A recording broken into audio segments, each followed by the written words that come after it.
누가복음 4장 31절로 37절에 있는 말씀을 가지고 말씀의 권세와 능력이라는 제목으로 말씀을 전합니다. 우리 다 같이 한번 인사합니다. 옆 사람과 앞뒤 사람과 그리고 사랑하는 가족과 함께 인사하실 때 지난 한 주간 동안 평안하셨습니까? 인사합니다. 지난 한 주간 동안 평안하셨습니까? 평안하셨습니까? 평안하셨습니까? 다들 평안하셨죠? 네, 감사합니다. 세상은 홀로 살아가기 쉽지 않은 형태로 이루어져 있습니다. 그럼에도 불구하고 요즘의 세상은 인생이 홀로 살아가야 하는 환경으로 우리를 점점 몰아가고 있는 것들을 우리는 바라보게 됩니다. 고도의 산업화를 통해서 대가족의 관계는 이미 다 무너져 버렸고 핵가족화에 의한 이제 독거 생활이 점점 주류를 이루고 있는 것을 바라보게 되어지죠. 제가 28년 전에 일본에 처음 와서 놀란 것들이 많이 있었는데 그 중에 하나가 일본에 왜 이렇게 원룸이 많냐 하는 거였습니다. 그러니까 혼자 사는 사람들이 너무나 많았던 것에 대하여 제가 충격을 받았는데 이제는 한국도 마찬가지죠. 거의 30년이 지나다 보니까 이제 한국도 홀로 사시는 분들이 연세가 있으신 분이 됐든지 청년이 됐든지 간에 혼자 독거 생활을 하는 사람들이 많이 늘어나고 있다는 것입니다. 우리 기독교 그리스도교회 우리 일본인들도 다 그렇죠. 거의 다 혼자 사신 분들로 이루어져 있는 것을 바라보게 됩니다. 그런데 여러분 이것이 참 두려운 일이 아닐 수가 없다는 거죠. 멀리 볼 것도 없어요. 우리 김용희 권사님만 봐도 그렇잖아요. 영감님 먼저 보내고 혼자 사셔. 근데 이게 나도 모르는 사이에 어느 날 갑자기 확 밀려 들어오는 두려움이 있었다는 거예요. 왜? 영감님 가셨어도 그래도 친구들 주위에 있었어요. 그런데 친구들도 하나둘 한국으로 돌아가고 홀로 덩그러니 남겨져 있는 당신을 바라보니까 어때요? 두려움이 들어오는 거죠. 이렇게 혼자 있다가 내가 죽어도 누가 알겠느냐라고 하는 그렇게 염려를 하시더라고요. 그래서 뭐 하는 거예요? 교회 단톡에 성경 읽었습니다. 오늘도 읽었습니다. 우리 권사님이 말씀하신 오늘도 읽었습니다는 뭐라고요? 오늘도 살아있습니다. 이 얘기야. 이렇듯 여러분 혼자 되어진다는 것은 매우 어려운 삶의 환경이 아닐 수가 없는데 그 모습으로 이 세상은 점점 변화해서 간다는 겁니다. 곧 내 주위에 내가 의지할 사람들이 점점 없어진다는 것과 같은 말이 되는 것입니다. 이러한 세상에서 여러분 우리 신앙인들은 무엇을 의지하며 살아야 할 것인가? 이것을 우리가 좀 깊이 생각하지 않을 수가 없는 것입니다. 세상 사람들은 건강을 그리고 물질을 그리고 권세와 사회적 지위 그리고 친구를 의지하려 합니다. 하지만 이것들은 다 한때라는 거예요. 그렇지 않습니까, 여러분? 건강도 한때예요. 물질은요, 마찬가지입니다. 언제 어떠한 모습으로 나에게서 다 날아갈지 모르는 일이고 권세와 사회적 지위도 마찬가지입니다. 어느 날 하루아침에 없어지는 것들이 그런 것들이에요. 친구들도 마찬가지죠. 하지만 여러분 이러한 것들은 결국 다 뭐예요? 지나가고야 마는 거예요.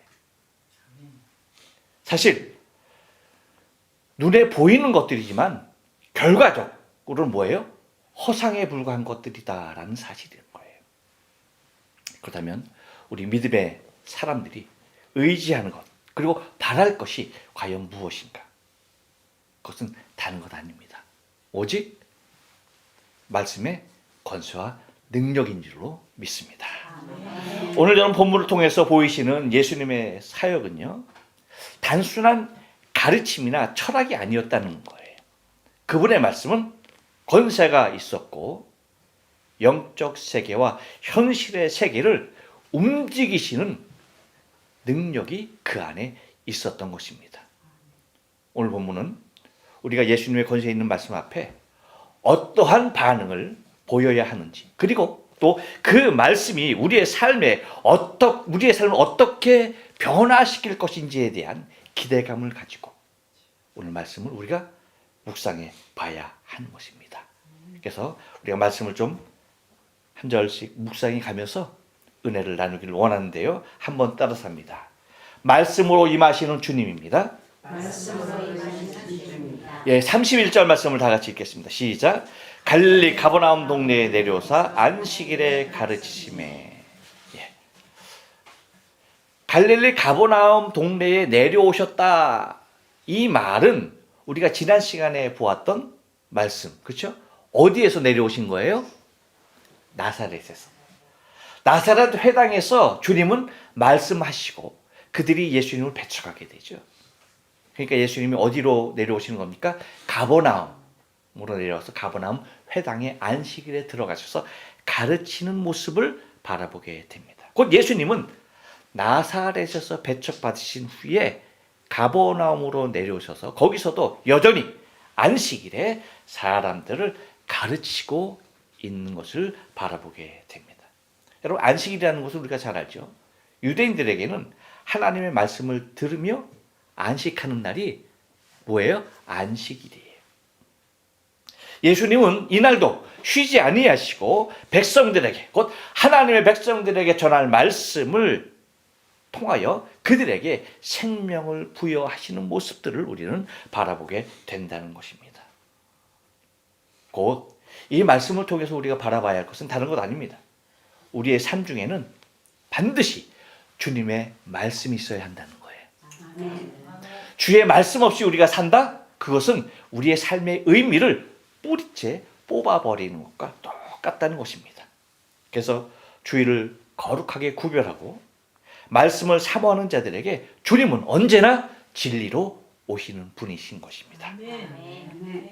한 번 더 따라서 합니다. 권세 있는 말씀입니다. 32절 말씀을 다 같이 한번 읽을게요. 시작. 저희가 그 가르침에 놀라니 이는 그 말씀이 권세가 있음이로라. 아멘.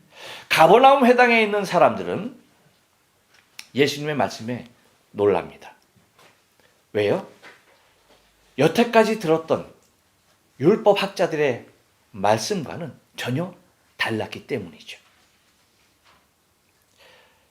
그들은 단순한 정보를 제공했었지만 예수님은 단순한 정보 전달에 그치지 아니하고 잠자고 있는 영혼을 깨우시고 그리고 그들을 변화시키시는 능력이 있는 말씀을 선포하고 있었던 것입니다. 여러분, 주님의 말씀은요, 오늘도 여전히 권세가 있는 줄로 믿어요. 우리를 변화시킬 수 있는 것, 그것은 오직 주의 말씀 하나인 것입니다. 주의 말씀을 통해서 내면의 상처를 싸매고 죄에서 돌이키게 하며 죽은 영혼까지도 살리시는 것이 주님의 권세 있는 말씀이 되는 것입니다. 한 번 더 따라서 합니다. 말씀 앞에 드러나는 영적인 현실입니다. 예, 34절과 33절과 34절을 한번 다 같이 읽겠습니다. 시작. 회당에 더러운 귀신 들린 사람이 있어 크게 소리질러 가로되 아 나사렛 예수여 우리가 당신과 무슨 상관이 있나이까? 우리를 멸하러 왔나이까? 나는 당신이 누구인지를 아노니 하나님의 거룩한 자니이다. 아멘. 예, 여러분, 놀랍게도 그 회당 안에 누가 있었던 것입니까? 귀신 들린 사람이 있었다는 거예요. 여러분, 여기서 우리가 좀 생각해 보아야 할 말이 있습니다. 귀신 들린 사람이 회당에 있다. 이거 여러분 어떻게 받아들이세요?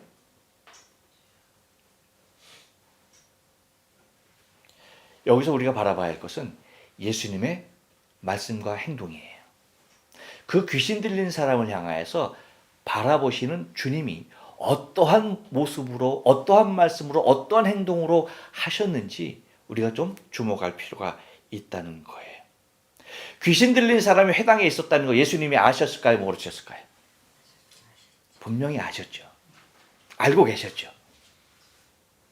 하지만 여기서 우리가 주목해야 할 점은 뭐냐? 주님은 그와는 상관없이 말씀을 전하셨다는 거예요. 잘 기억하세요. 주님은 귀신 들린 사람과 아무런 상관없이 말씀만 전하셨다는 거예요. 곧 예수님께서 직접 귀신 들린 자를 제재하셨거나 그를 지목하셨거나 그에게 대하여 이렇다 저렇다 말씀하지 않으셨다는 거예요. 무슨 얘기인지 아시죠? 이것은 매우 중요한 의미를 가져요. 곧 우리가 보통 사람들이 갖는 편견과는 주님은 전혀 다른 시선과 마음 상태를 갖고 계시다는 거예요. 여러분, 우리는 나와 조금만 다르다는 이유로 뭐 합니까? 그 사람을 주목합니다. 나와 조금 다르다는 이유로 뭐 하는 거예요? 이상하게 바라보고 그를 향하여 판단하고 그에 대하여 지적하고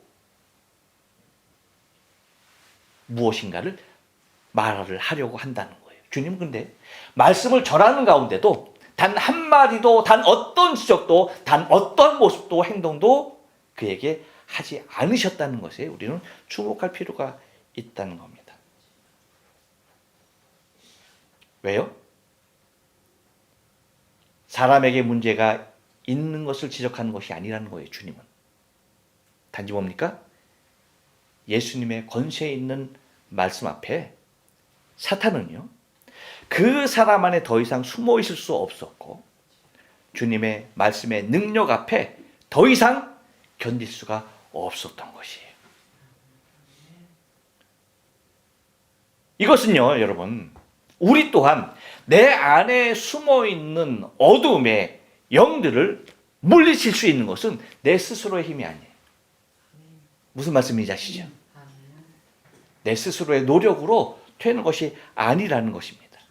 오직 주의 말씀입니다. 주님의 말씀만이 나의 영적인 현실을 조명하실 수 있다는 거예요. 귀신 들린 자는 오랜 시간을 종교적인 활동을 한 것이거나 마찬가지죠. 그 종교라는 틀에 갇혀져 있었지만 그에게 자유함이 있었습니까? 없었어요. 여러분, 우리의 영혼에 자유를 주는 것은 우리의 형식이 아니에요. 어떤 우리가 행하는 행위가 아니라는 거예요. 무엇입니까? 말씀이라는 거예요.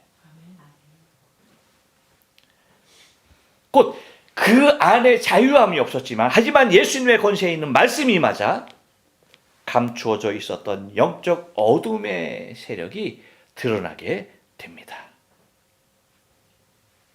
귀신은 예수님의 정체를 그 누구보다도 잘 알고 더 이상 숨지 못하고 두려워 떨고 외치고 있는 것을 오늘 본문을 통하여 바라보게 된다는 것입니다. 곧 예수님은요, 우리의 겉모습이 아니라 우리의 중심을 보고 계신 것을 바라봐야 하는 것입니다. 그리고 교회는 영적인 어두움이 말씀을 통하여 드러나고 치유가 일어나는 곳이 되어야 하는 것입니다. 이것이 주님 말씀 앞에서 일어나야 할 교회와 교회 안에 있는 식구들의 모습이라는 것입니다. 한 번 더 따라서 합니다. 말씀의 권세로 자유케 하십니다. 35절 말씀을 다 같이 한번 읽겠습니다. 시작. 예수께서 꾸짖어 가라사대 잠잠하라 그 사람에게서 나오라 하시니 귀신이 그 사람을 무리 중에 넘어뜨리고 나오되 그 사람은 상하지 아니한지라. 여러분 봐요. 이제 귀신이 자신의 정체를 드러내자 예수님께서 하시는 행동이 무엇입니까? 예수님은 바로 당장 그 귀신을 향해 단호하게 꾸짖으신다는 거예요. 한마디로 그 귀신은 그 사람을 더 이상 붙잡고 있을 수 없게 되었다는 것입니다. 그리고 놀라운 것은 그 사람은 하나도 상하지 않았다는 거예요. 여기에서 우리가 바라봐야 할 것은요, 사단이 하는 일과 주님이 하는 일은 전혀 다르다라고 하는 것을 우리가 바라봐야 하는데, 우리가 아까 방금 전에 보았던 사단이 하는 말은 무엇이었어요? 이거예요.